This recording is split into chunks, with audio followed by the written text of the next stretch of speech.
Good afternoon. I had the pleasure of meeting our distinguished speaker before today's luncheon, and when Andy told her that I was going to introduce her, she looked at me and said, "Don't screw it up." And it was a little more direct than that, but as a journalist, I can appreciate that directness, so I'm going to stick to the script here. It's my pleasure to be here today to support the work of the BGA, our main investigative partner, and of course, Lara Logan and 60 Minutes, as well as CBS. We're all part of one of the news media's most important functions, keeping the public informed despite the challenges we face in unearthing the truth. The way we achieve this, to borrow the BGA's words, Andy often says, is by shining a light on government and holding public officials accountable. Sometimes in the BGA do their watchdog work here in Illinois and in Washington, D.C., while Lara puts her life on the line by investigating governments in foreign countries where it's a life or death struggle, not a political conversation. We watched Lara cover the toppling of Saddam's regime in Iraq, the Arab Spring in the Middle East, and the battle against al-Qaeda and the Taliban in Afghanistan. Her latest story on Afghanistan ran on Sunday to kick off the 45th season of 60 Minutes, and she's here to share her insights with us today. For that, we thank Lara and all of our friends at CBS News. She is a native of South Africa, a mother of 2 small children. They live in Washington, D.C., and she is, without question, one of the most courageous and intrepid reporters in the world. Please join me in welcoming 60 Minutes correspondent and CBS News chief foreign correspondent, Lara Logan.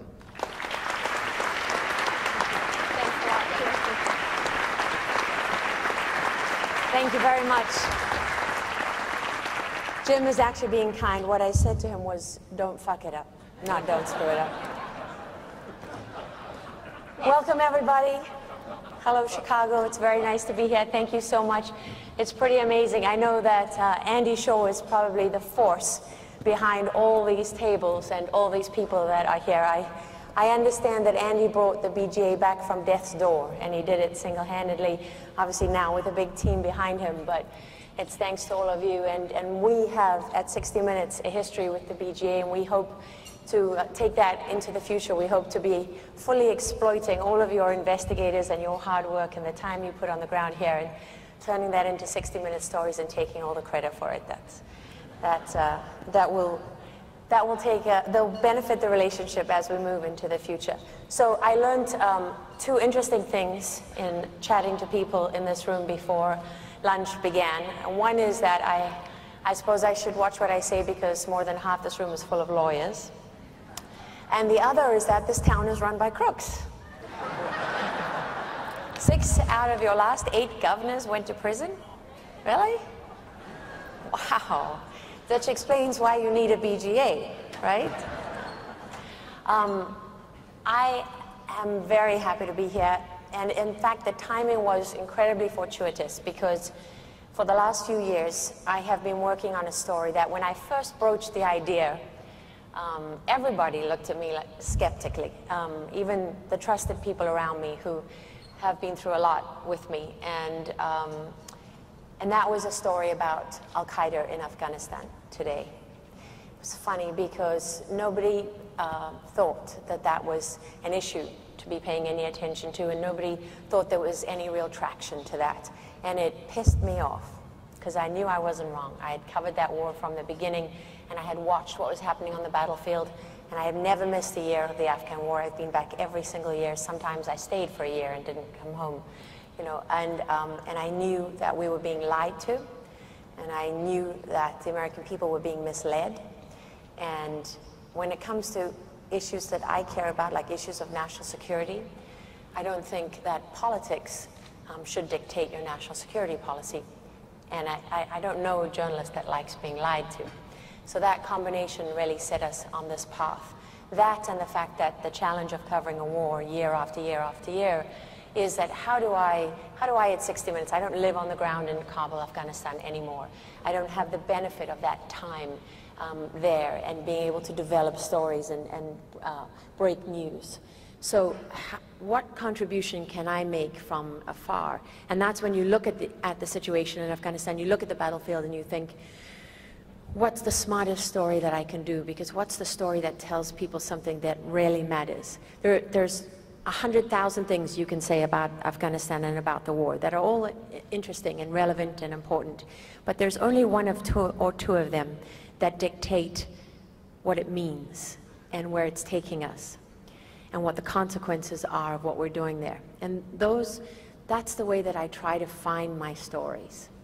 And that led us into this investigation of Al-Qaeda in Afghanistan. And I want to show you just a short clip from the piece that ran on Sunday night so that you can have some sense of what I talk about as I move forward.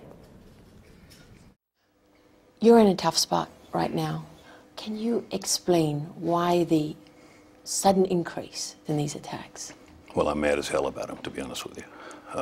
We're going to get after this. It reverberates everywhere across the United States. You know, we're willing to sacrifice a lot for this campaign, but we're not willing to be murdered for it. Training Afghan troops like these Afghan Special Forces soldiers is the centerpiece of General Allen's mission. Once they're there, we're going to move. He's already had to suspend training twice because of the rise in insider attacks, which are threatening America's exit strategy. Should Americans brace themselves for more attacks? Is this going to continue? It will. The enemy recognizes this as a vulnerability. Can you tell Americans what's still at stake in Afghanistan after all these years of war? Terrorism has not gone away. It has increased. When you say that terrorism has increased, what do you mean exactly? If terrorism means violence against civilians, if terrorism means violence against our allies, it has increased. It has not abated. It has not gone away. We must then question how come they've returned. Well, that's a good question. How come? How come they've returned? How did that happen? Something must have gone wrong for that to happen. One place where things have gone wrong is in the mountains of Kunar in the east of the country, which has become Al-Qaeda's base of operations in Afghanistan today. These are enemy fighters and leaders, filmed there by our Afghan cameraman, who visited a number of different enemy camps. We couldn't go ourselves because it's too dangerous for Westerners to travel on their own to Kunar. They told our cameraman that they work side by side with Al-Qaeda and share their ideology. One Taliban commander agreed to meet with us in the Afghan capital. He's a specialist in suicide bombings, trained by Al-Qaeda. The safest place we could find was the back of a car, and he would only talk if we concealed his identity. As we made our way through the streets, we had to avoid the city's heavy security and keep our cameras hidden from view. Who's behind the insider attacks, what the Americans call insider attacks, infiltrating the Afghan police and army? Is that you? These are Taliban attacks. This is part of our new military strategy. We have our people in the Afghan police and the army, and the orders come from the top. Enemy fighters from the Afghan battlefield have enjoyed freedom and sanctuary on Pakistani soil since the beginning of the war. Your deadliest enemies on the Afghan battlefield have complete freedom of movement inside Pakistan, with the blessing of the Pakistanis. And every commander that sat in your shoes has had to try and build a relationship and go through the same motions time and time again. And the effect on the battlefield remains exactly the same. American soldiers continue to die because of the support Pakistan gives to America's enemies. You just stated the truth. That's got to make you mad. Yes, it does. So why did that story matter, and why did we choose to do that particular story? Well, for a number of reasons, but particularly because if Al-Qaeda was truly what drew us to Afghanistan after 9/11, then it was we felt it was a fair and legitimate question to be asking of American leaders. What is the state of Al-Qaeda in Afghanistan? And you would have heard bandied around the number 50 all the time. The head of the CIA, other people, officials in the administration, love to tell us today that there are only 50 Al-Qaeda left in Afghanistan, and the impression that we're given is that they're one drone strike away from obliteration. And That's just simply not true. They know it's not true. And what we had to do was to set about investigating it to discover what was the truth. And we had to be very careful about that, because there is a distinction between investigating something to find out what the real situation is and trying to prove something that you believe is true. And those are two very different things, and the second one is a very dangerous thing.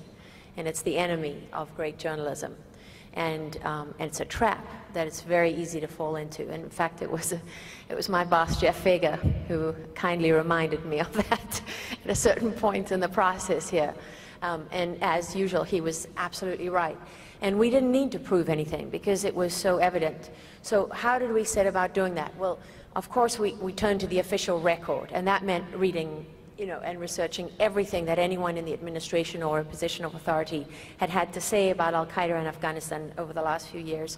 Fortunately, I read just about everything on a daily basis, so I stay on top of a lot of that, and that is not hard. I think having areas, having beat reporters exist for a reason, right? I mean, beat reporting is a great thing, because there's nothing like that institutional knowledge and that depth of knowledge over time, and that gut feeling that you have that tells you when someone's full of shit and when they're not, and what you should be concentrating on and what you shouldn't, to guide you in doing real, true investigative work.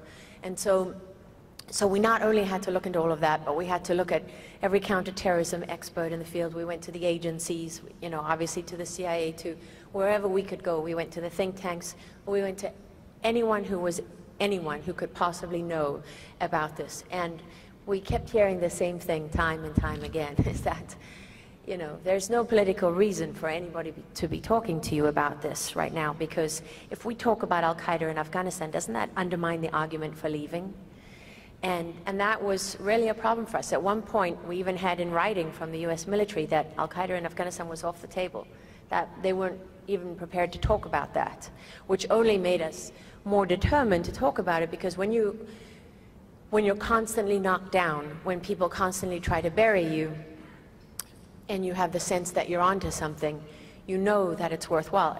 It's hard not to doubt yourself, and you know that at the end of the day you're going to be standing alone on the 50-yard line in the Super Bowl, right? I mean, you're on the premiere of 60 Minutes, and you're saying something that nobody in the administration wants to hear. And a lot of people in the United States military don't want out there, because there were a lot of people who weren't helpful to us in the pursuit of this story. So you better not overstate it. You better know that what you're doing is correct. And you better not screw it up. And, the official American position is only one part of that. Just as important to us was what al-Qaeda themselves had to say about this. There's been a narrative coming out of Washington over the last few years, many of it driven by Pakistani lobbying money and by Taliban apologists. One of my favorite things to read about is how the Taliban today is so unlike the Taliban of 2001. They're just a more moderate, gentler, kinder Taliban who just can't wait to see women in the workplace occupying, an equal role in society, and great economic prosperity for all of Afghanistan, and don't really want to take us back 3,000 years into that terrible, terrible place that I witnessed in 2001 when I went with the Afghan soldiers who retook Kabul from the Taliban. It's such nonsense. And every now and then you'll read someone in a British paper or someone in an American paper, someone saying to you that they've been talking to the Taliban, and Taliban wanted to go to peace talks, and they're ready to renounce their links with al-Qaeda. There's really the theory is, if you pack up and go home from Afghanistan, the problem is over. The Taliban just want their country back. They've got no problem with you, and we can stop wasting billions of dollars and American lives in Afghanistan, and we can turn our backs on this this war that has really been a waste of our time. That's amazing to me that that's where we are today. Because, I mean, not only do I remember the promises that were made, which is fine, you don't want to keep your promises, that's politics, I guess. But to think that there's any similarity between this and Vietnam is ridiculous. The Viet Cong didn't care what you did when you went back to America. The Viet Cong weren't fighting for an Islamic caliphate. The Viet Cong didn't have a global struggle. And it's amazing to me that we constantly ignore what Al-Qaeda and the Taliban and Haqqani and all these groups tell us every day in their own newspapers and their own statements. They share something. They share an idea. Al-Qaeda is not an organization. You don't have to have a card, a membership card or a badge or something that we recognize in our society, something that the FBI can say, okay, I know what that is. I'm going to hold you responsible for what you did in Libya, and we're going to put you on trial in America. This is terrorism. It's a completely and utterly different fight from anything we have faced in our history. And that's why we chose to do this story. Because what's the one thing about Afghanistan that's going to come home to haunt us? What we have done there for the last 11 years, our role in the Middle East, our role across the world, our way of life is under attack. And if you think that's government propaganda, if you think that's nonsense, if you think that's warmongering, you're not listening to what the people who are fighting you say about this fight. In your arrogance, you think you write the script, but you don't. There's two sides, and we don't dictate the terms. In fact, after 11 years of a war in Afghanistan where we're surrendering, rushing for the exits as fast as we can, not only do we not dictate the terms, but we have less power to dictate anything on the world stage. And we now face an enemy, that former U.S. Ambassador Ryan Crocker, whose interview didn't make this piece, but we did talk to him, and he said, we've killed all the slow and stupid ones. The ones that are left are more committed, and they didn't become any kinder or gentler in the last 11 years. And he's absolutely right. Another thing Ryan Crocker said was, we think we've won the campaign when they haven't even begun to fight. And that's right. So as a reporter doing investigative work, I chose this subject because, one, I can't stand that there's a major lie being propagated about the real situation. I don't care who's in power. I don't care who's behind it. I'm looking only at, like I said to General Allen, you can sit here and tell me that you're building a relationship with the Pakistanis. Let me see. General McNeil, the first commanding general in Afghanistan, told me that. So did his replacement, General Barno. General Eikenberry chose not to discuss it and walked out before the interview. General McNeil told me that again when after his second term in Afghanistan, before he retired. General Schlosser, when he was there, and General Allen, who was so remarkably frank and passionate in his interview that I went there. You know, he was kind of like the invisible general. People don't know a lot about General Allen. But I walked away from that interview thinking, if my son was in the United States military in Afghanistan, I would probably want him to have a leader like that, because he had the courage of his convictions. And what you didn't see in that story is him at the end saying, where I said to him, I get the feeling, General, this is personal to you. And he said, I didn't come here. I came here fully expecting this would be the last job that I ever did. This is completely consuming. I almost can't remember ever having been anywhere else. And what's amazing to me is we ask that of people, and we send them to war, and we send people to die.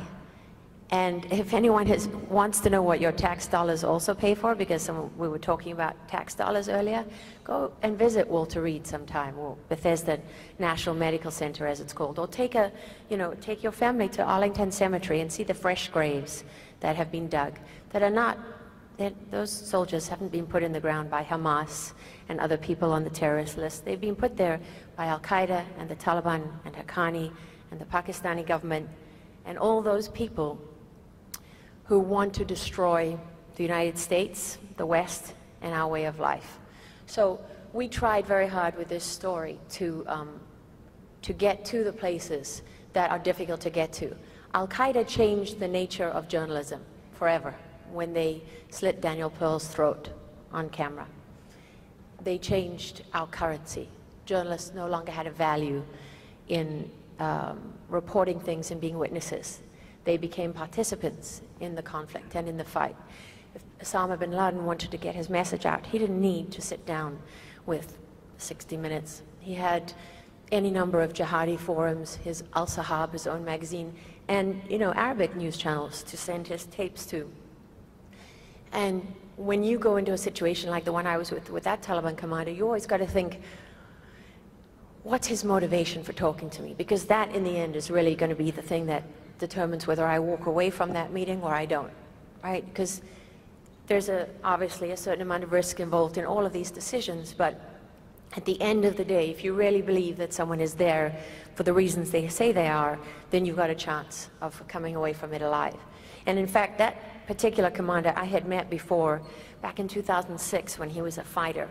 And I went and embedded with the Taliban in Ghazni, just south of Kabul.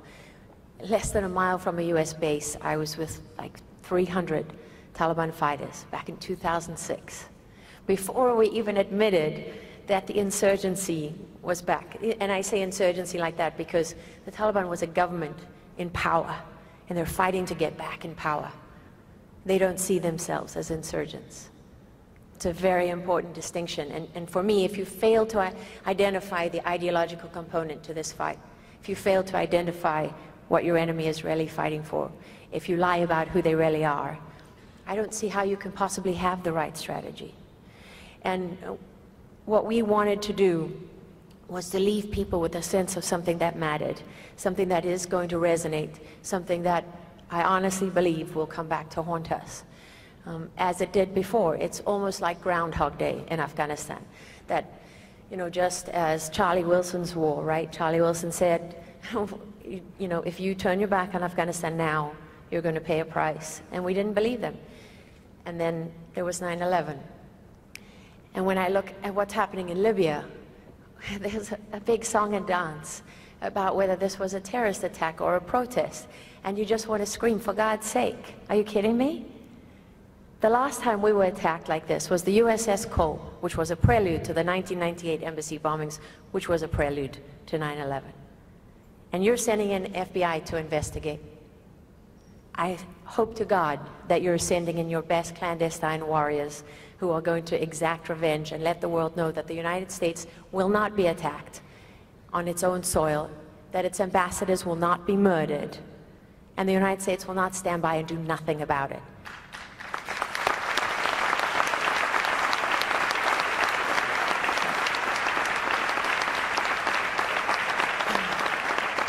So like every good television reporter, I've completely gone over my time. I would love to take questions because that's my favorite part, but I think we're running late, and I think that's not on the program. I really want to say thank you very much. What you do here at the BGA is so important. I, as a South African, witnessed a fight for freedom and justice and equality and all the things that are enshrined in the US Constitution. South Africa's Constitution is based on this one. And I remember my mother complaining shortly after the South African elections about corruption in the government and that kind of thing. And I remember turning to her and saying, what have you done about it, Mom? Because that's the way a democracy works. If you don't hold your leaders accountable, there is no democracy. Human nature has shown us time and time and time again that left unchecked, people don't fall into the best of themselves. They fall into the worst of themselves. And it's organizations like this that are here to make sure that doesn't happen and to protect the thing that really we go out there every day and fight for. The reason that I do my job is the same reason that Andy runs this organization and the same reason that you are here supporting it. And I just want to say thank you very, very much. And thank you, CBS, and my colleagues there for coming here today.